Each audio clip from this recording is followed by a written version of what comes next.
तो यूसीसी परिवारवाद पर प्रधानमंत्री मोदी ने बहुत बड़ा प्रहार किया है।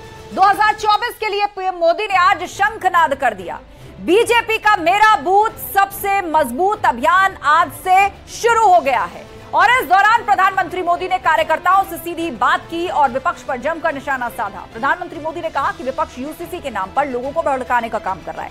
विपक्ष को देश नहीं वोट दिख रहा है। तो वहीं परिवारवाद पर पीएम मोदी ने यह भी कहा कि गांधी परिवार को वोट देने पर एक परिवार का भला होगा, मुलायम परिवार को वोट देने से भी एक परिवार का भला होगा, लेकिन बीजेपी को वोट देकर आप अपने परिवार और देश का भला कर सकते हैं।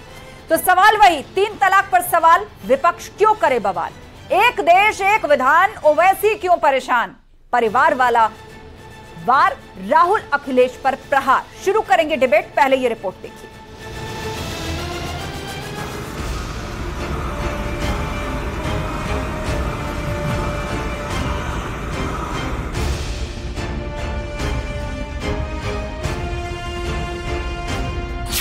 चौबीस का शंखनाद, मोदी का विपक्ष पर प्रहार। ये विपक्षी दलों की हरकतों से, उनकी घबराहट से साफ है कि देश की जनता ने 2024 के चुनाव में भाजपा को वापस लाने का मन बना लिया है। 3 तलाक पर सवाल, विपक्ष क्यों करे बवाल। अगर 3 तलाक इस्लाम का जरूरी अंग है तो कतर, जॉर्डन, सीरिया, बांग्लादेश, ये तो सारे मुस्लिम बस्ती वाले देश हैं, वहां पर उनको बंद क्यों कर दिया। एक देश एक विधान, यूसीसी पर क्यों घमासान। यूनिफॉर्म सिविल कोड के नाम पर ऐसे लोगों को भड़काने का काम हो रहा है। आप मुझे बताइए, एक घर में परिवार के एक सदस्य के लिए एक कानून हो, परिवार के दूसरे सदस्य के लिए दूसरा कानून हो, तो क्या वो घर चल पाएगा क्या। कुरान की कई आयतें हैं जिसको आप ओवररूल करेंगे, जो एसेंशियल रिलीजियस प्रैक्टिस है। एक नहीं, कुरान की कई आयत हैं, कैसा करेंगे उसको आप बताइए। आप परिवारवाद वाला वार, विपक्ष का तीखा प्रहार। गांधी परिवार के बेटे बेटी का विकास करना हो तो फिर कांग्रेस को वोट दीजिए। आपको मुलायम सिंह जी के बेटे का भला करना है तो फिर समाजवादी पार्टी को वोट दीजिए। तो आज सवाल प्रधानमंत्री के ऊपर खुद उठे हैं, उन्हें अपनी ईमानदारी साबित करनी है, उन्हें अपनी निष्पक्षता साबित करनी है। दूसरों पे सरकार में रहते हुए सवाल उठाकर कोई सरकार अपना मुंह साफ नहीं कर सकती है। मोदी का भरोसा, विपक्ष के घोटालों का हिसाब होगा। कांग्रेस का घोटाला ही अकेले लाखों करोड़ों का है। 1,86,000 करोड़ का कोयला घोटाला, 1,76,000 करोड़ का 2G घोटाला। यही बीजेपी है जिसने भ्रष्टाचार के नाम पर देश को टुकड़े टुकड़े में बांट दिया है। भ्रष्टाचार के जितने ज्यादा बीभत्स स्वरूप लोगों ने भाजपा में देखे, इसके पहले कहीं नहीं।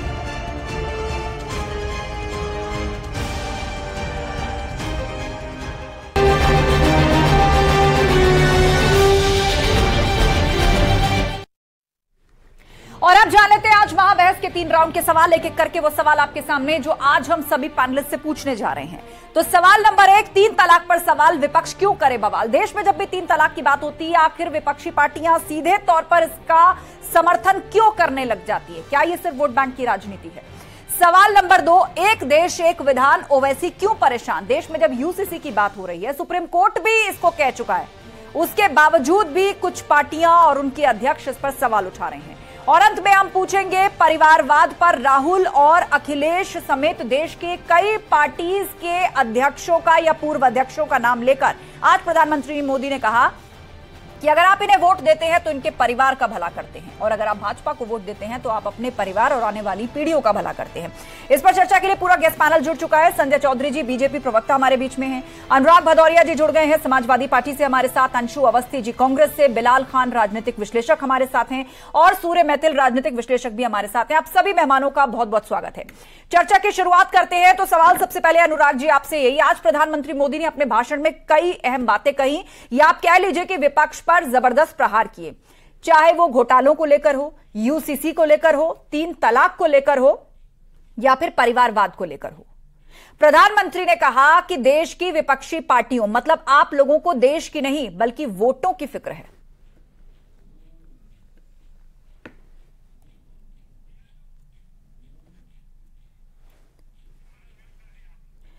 अनुराग जी आपकी आवाज नहीं आ रही है, शायद म्यूट है वहां से, एक बार अनम्यूट कर देंगे आप। सेकंड जी जी आपकी आवाज आ रही, जी बोलिए। देखिए कमाल की बात है भारतीय जनता पार्टी की। भारतीय जनता पार्टी से पूछना चाहता हूं, अनुराग ठाकुर जो मंत्री हैं उनके पिताजी भी चीफ मिनिस्टर थे, परवेश वर्मा सांसद है नई दिल्ली से, उनके पिताजी भी साहिब सिंह बरवा भी चीफ मिनिस्टर थे, सिंधिया की सिंधिया पूरी फैमिली आपके अंदर आ गई, राजनाथ सिंह जी अभी मिनिस्टर एंड डिफेंस मिनिस्टर, उनके बेटे भी एमएलए आदरणीय कल्याण सिंह जी की पूरी फैमिली पार्टी में, नारायण राणे कहा। ठीक है, घोटालों यूसीसी 3 तलाक पर भी बोलिएगा फैक्ट। हाँ। नहीं मैंने सिर्फ ऐड किया है, आपको पूरा समय मिलेगा, आप यूसीसी पर भी बोलिएगा, घोटाले पर भी और 3 तलाक पर भी। हाँ, सारे फैक्ट्स रखिएगा, ठीक है। अब आप बात कर लीजिए फिर। मैंने सिर्फ ऐड करने के लिए कहा अनुराग जी, समय नहीं घटाया आपका। बोलिए ये ऐसे नहीं चलेगा, बोलिए अनुराग जी। कर पाएंगे ले मैं आओ, आप डिबेट नहीं कर पाएंगे ऐसे। मैं बोलता हूँ आप इनको टोकते क्यों भाई? 30 सेकंड 40 सेकंड तो बोलने देंगे। बोलिए अनुराग जी, आपका समय नहीं काटा है मैंने, उल्टा बढ़ाया है समय। सेना के साथ सरकार बनाते हैं तो परिवारवाद दिखाई नहीं पड़ता है, पीडीपी के साथ जाके कश्मीर में सरकार बनाते हैं परिवारवाद नहीं दिखाई देता, चौटाला की सरकार बना के चला रहे हैं हरियाणा में परिवारवाद नहीं दिखाई देता, इनको अकाली दल के साथ सरकार बनाते हैं तो परिवारवाद नहीं दिखाई देता। कमाल की बात करते हैं, अपना दल तो उत्तर प्रदेश के साथ गठबंधन बनाए तो परिवारवाद दिखाई नहीं देता। पूरा परिवारवाद के साथ पूरी पार्टी इनकी भारतीय जनता पार्टी की परिवारवाद पार्टी है, क्योंकि ये असली मुद्दों पे बात नहीं करना चाहते। इनसे पूछा जाएगा महंगाई बेरोजगारी के बारे में, किसान के बारे में, ये मुद्दों से ध्यान भटकाना चाहती है भारतीय जनता पार्टी। यही मुद्दे हमेशा खोज के लाती है, लेकिन ये भूल जाती है कि सबसे बड़ी पार्टी अगर सत्ता के लिए कुछ भी किसी से भी गठबंधन करने को तैयार होती है तो भारतीय जनता पार्टी है। वो सिर्फ सत्ता चाहिए किसी भी कीमत पे। आज विपक्ष राष्ट्र के मुद्दों पे एक साथ आया है, महंगाई बेरोजगारी किसान महिला और जो युवा है उनकी समस्या का समाधान नहीं करना चाहते, जो मैं की बात नहीं करना चाहते, इसलिए राष्ट्र बचाने के लिए, लोकतंत्र और संविधान बचाने के लिए पूरा विपक्ष एक साथ है। इससे भारतीय जनता पार्टी खबर। ठीक है, संजय चौधरी जी आपका जवाब। प्रधानमंत्री मोदी ने यह भी कहा कि विपक्ष को जेल की सलाखें दिख रही हैं और जेल से बचने के लिए सभी विपक्षी पार्टियां एक हुई हैं। देखिए, निश्चित रूप से आपने जो सवाल किया उसका जवाब मुझे लगता है कि समाजवादी पार्टी के पास नहीं था, इसीलिए कॉमन सिविल कोड को, जो भारत के संविधान का अंग है, जिसके लिए भारत का सर्वोच्च न्यायालय अपनी राय व्यक्त कर चुका है, ये लागू होना चाहिए, इसके लिए आदेश कर चुका है। मुझे लगता है कि इस गंभीर सवाल को, जो संविधान का अंग है, संविधान की आत्मा है, समानता की बात करती है, देश में एक विधान होना चाहिए, सारे नागरिक एक तरह से उन पर नियंत्रण होना चाहिए। मुझे लगता है कि संविधान की इस भावना के साथ समाजवादी पार्टी का सरोकार 0 है, इसीलिए समाजवादी पार्टी ने उसके पक्ष में या उसके विपक्ष में कोई भी राय रखने के बजाय इस पर भाग जाती है। बात नंबर 2, जिस परिवारवाद की बात हो रही है, हमने देखा है कि परिवारवादी पार्टियों ने देश में भ्रष्टाचार को जन्म दिया है, और यह भ्रष्टाचारी जहां जाकर पटना में बैठते हैं और उस विपक्ष के गठबंधन को सबसे बाद में जिनका मार्गदर्शन मिलता है, वो लालू प्रसाद यादव भ्रष्टाचार के आरोप में दोषी सिद्ध हो चुके हैं। यह भारत के न्यायालय का निर्णय है, यह भारतीय जनता पार्टी का निर्णय नहीं है। और बात नंबर 3, हमारा बूथ सबसे मजबूत इस अभियान के साथ भारतीय जनता पार्टी के जो कार्यकर्ता जा रहे हैं, वो चाहे 3 तलाक हो, चाहे वो समान नागरिक संहिता हो, चाहे कैसे देश के लोगों को और बेहतर तरीके के साथ आगे बढ़ने की प्रेरणा मिली है, ठीक है संजय जी, प्रधानमंत्री जी ने अपनी बात रखी है। ठीक है, लेकिन जिस सवाल का जवाब मुझे अभी भी नहीं मिला है, अंशु अवस्थी जी हमारे साथ कांग्रेस से, आप इस पर जवाब देना चाहें तो। परिवारवाद को लेकर तो आप सभी विपक्षी पार्टियों का स्टैंड क्लियर है कि आप भी भाजपा के कुछ नेताओं का नाम लेते हैं, लेकिन यूसीसी, 3 तलाक और घोटाले, जिनको लेकर प्रधानमंत्री मोदी ने कहा कि मैं एक शब्द देता हूं जिसका नाम है गारंटी, घोटाले बाजों पर कार्रवाई की गारंटी, घोटाले ना हो इसकी गारंटी।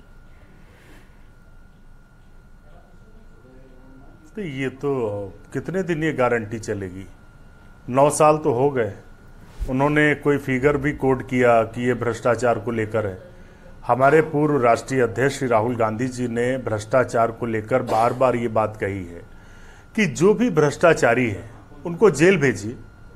कम से कम ये मंचों पर तमाशा बंद करिए। हो सकता है आप उनको जेल भेज लें तो कभी आपके पास फुर्सत हो कि आप नौजवानों के रोजगार के मुद्दे पर बात करें। किसानों से आपने जो वादा किया था वो वादा किए हुए 1.5-2 साल हो चुके हैं। आपने कहा था कमेटी बनाकर हम एमएसपी लागू करेंगे। 1.5 साल तक किसान धरने पर बैठे रहे। 700 से ज्यादा किसानों की जान चली गई। उन मुद्दों पर भी बात करनी चाहिए ना। प्रधानमंत्री जी को तो जो देश के जरूरी मसले हैं, मणिपुर 50 दिन हो चुके हैं, जल रहा है, वो देश का हिस्सा है। कांग्रेस के नेताओं ने, गांधी परिवार ने राज्यों को एक रखने के लिए, एकता अखंडता के लिए अपने प्राणों की आहुति दी है। वो सब ठीक है अंशु जी, आप इन मुद्दों का बार बार जिक्र कर रहे हैं, लेकिन मुझे अभी भी 3 मुद्दों पर जवाब नहीं मिला है, जिनमें से एक मुद्दा हो सकता है कि 2024 का चुनाव उसी के इर्द गिर्द या उसी पर ही लड़ा जाए, वो है यूसीसी। देखिए वो क्या मुद्दा होगा, वो भाजपा का अपना मुद्दा होगा।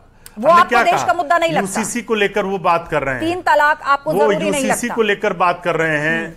मेरी बात आ जाने दीजिए, आप रनिंग मत करिए। आपने बोला ना, मैं बोल तो जवाब तो दे दूं। यूसीसी पर वो बात कर रहे हैं, 3 तलाक पर बात कर रहे हैं, खूब पहले भी बात कर ली उन्होंने।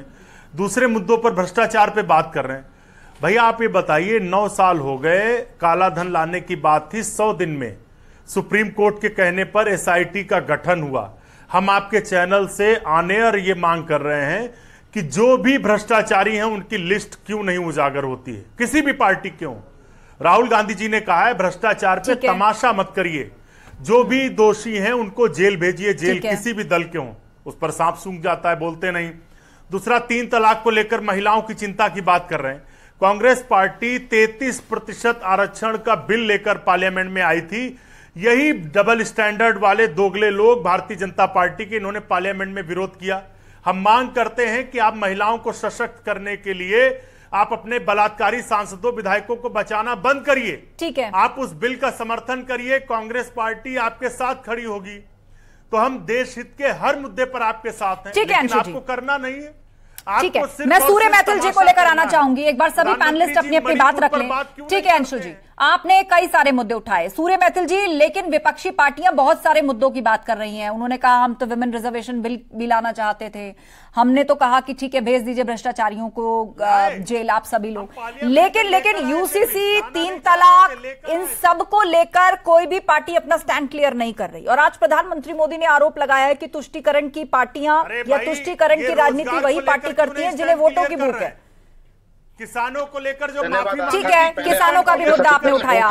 सूर्य मैथिल, एक बार सभी पैनलिस्ट जवाब रख ले, मैं दोबारा मौका दे दूंगी अंशु करेंगी। वो मुद्दा है और देश में 45 साल में सबसे ज्यादा बेरोजगारी वो मुद्दा नहीं है। उनका जवाब संजय चौधरी देंगे अंशु अवस्थी, वो सारे जवाब संजय चौधरी देंगे। आपने जो बातें उठाई, एक बार सभी को बात रखने दीजिए।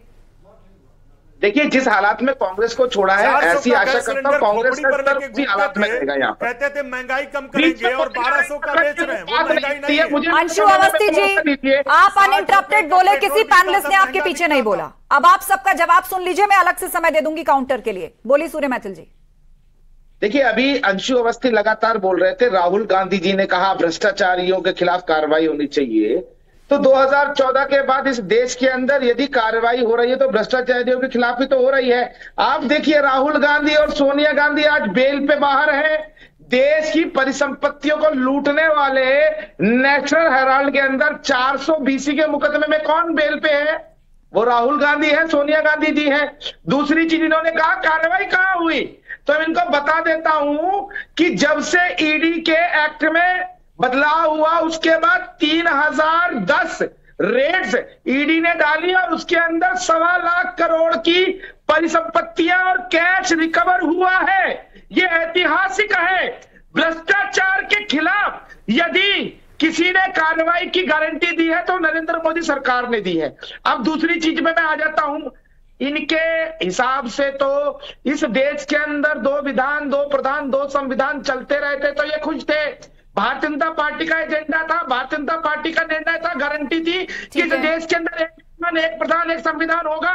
370 हटाई, 35A हटाया। ये बात करते थे दलितों की 60 साल तक, जहां जम्मू कश्मीर में दलितों को आरक्षण नहीं मिला, उस पर ये कुछ नहीं बोलेंगे। ये महिलाओं के सशक्तिकरण की बात करते हैं। भारतीय जनता पार्टी की सरकार पार्टी है। ठीक है अंशु अवस्थी जी, आपने महिला सशक्तिकरण का जिक्र किया, आपने विमेन रिजर्वेशन बिल का जिक्र किया।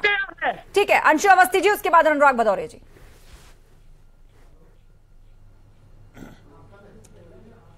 देखिए, मैं तो उम्मीद कर रहा था कि विश्लेषक महोदय कुछ विश्लेषण करेंगे, लेकिन बढ़िया है, कम से कम 2 साथी यहाँ पर बैठे हुए हैं। चलो अच्छा है, बधाई आपको, चाहे जितने आ जाओ भाई, बस सबका जवाब देंगे, लेकिन सवाल का भी जवाब दे दो कि जो महिला आरक्षण बिल कांग्रेस पार्टी पार्लियामेंट में लेकर आई थी, रुक जाओ, ओवैसी मत बनो भाई, रुक जाओ।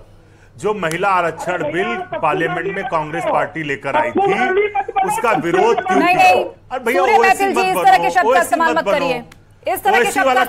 आप भी कर रहे हो, आप लोग पॉलिटिकल आरोप लगा रहे हैं, एक दूसरे को अपने फैक्ट से घेर रहे हैं। ठीक है, भाषा संयमित होनी चाहिए, ऐसे शब्द का इस्तेमाल नहीं होगा। भारतीय जनता पार्टी ने उसका विरोध क्यों किया? महिलाओं को सशक्तिकरण आप क्यों नहीं करना चाहते हैं? बलात्कारी सांसद विधायकों को आप क्यों बचाते हैं? इसका भी जवाब दे दो। उत्तर प्रदेश में किस तरीके से आपने बलात्कारियों को बचाया? 2:30 बजे रात को एक दलित बेटी को जला दिया, और दलितों की बात करते हैं। पूरे देश में सबसे ज्यादा दलितों पर अत्याचार भाजपा सरकार में हो रहा है। दलित एट्रोसिटी बिल 1989, उसको तो समाप्त करने की कोशिश की। अरे कम से कम विश्लेषण करिए, कंपटीशन मत करिए। संजय भाई पर पूरा भरोसा है दर्शकों को।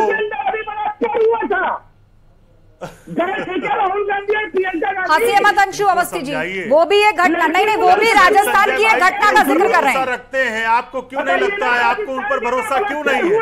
उसका जवाब दीजिए। आपने सवाल उठाया तो एक सवाल उन्होंने भी उठाया।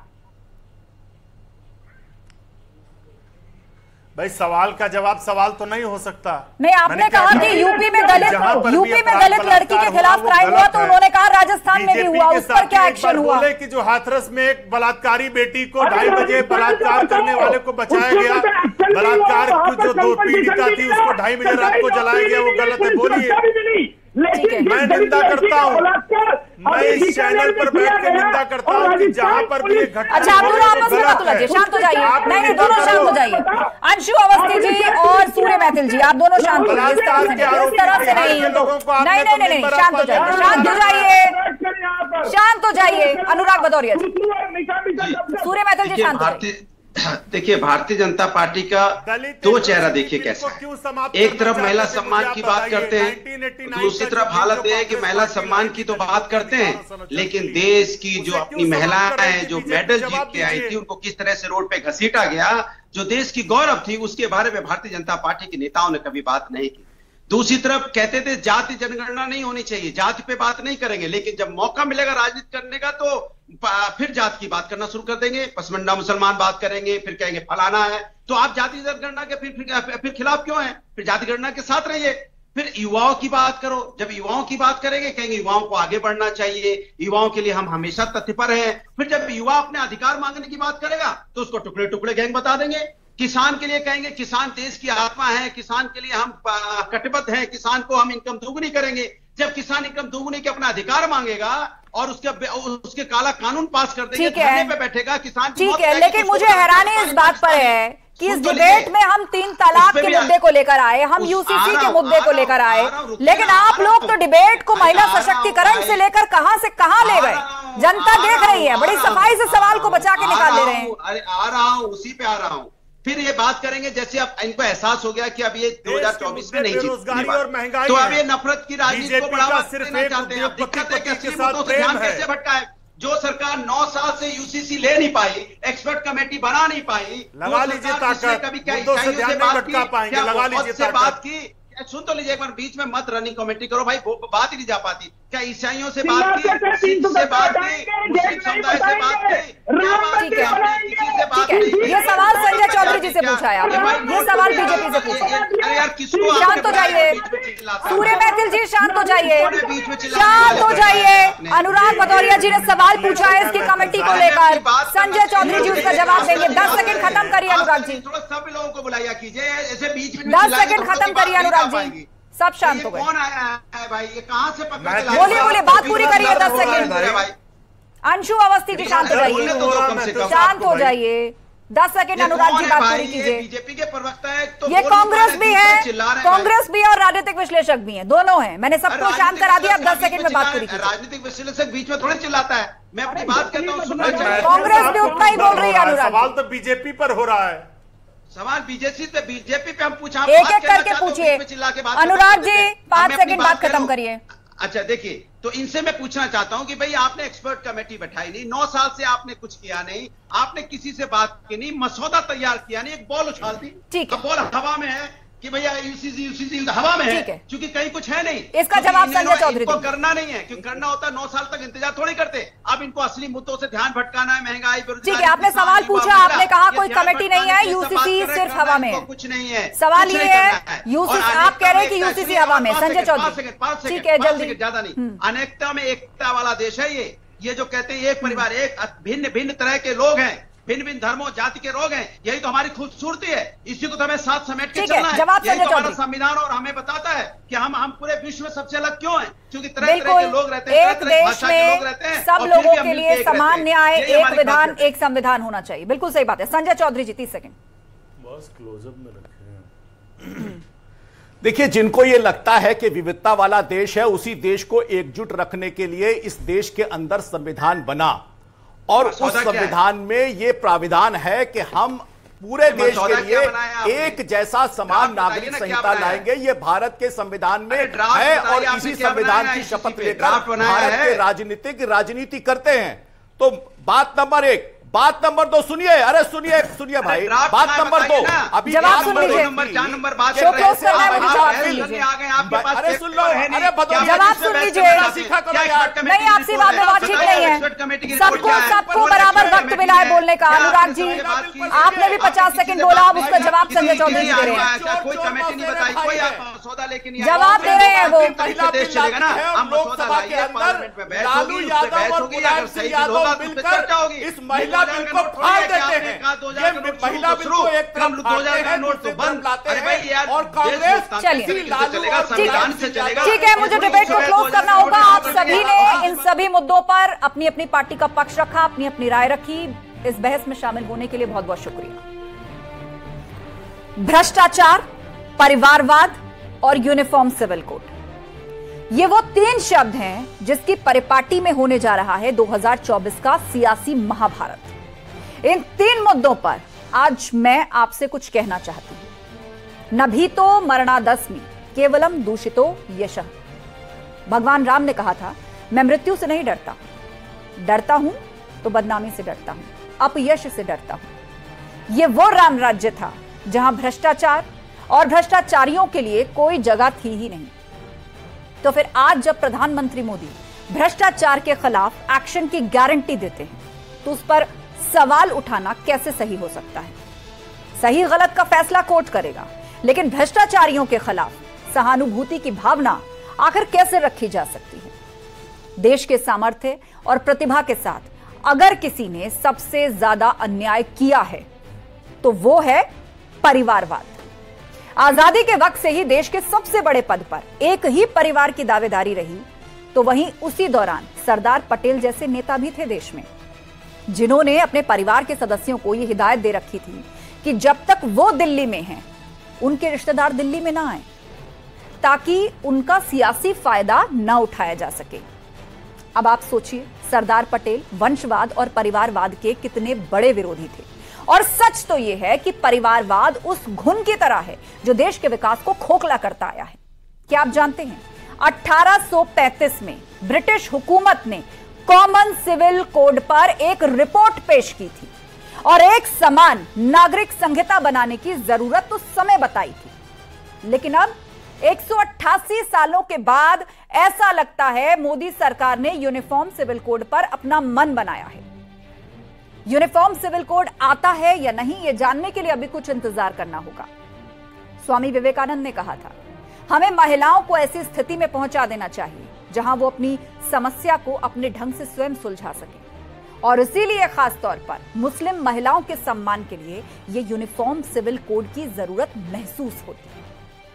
एक बार विचार कीजिएगा। मुझे दीजिए इजाजत। नमस्कार।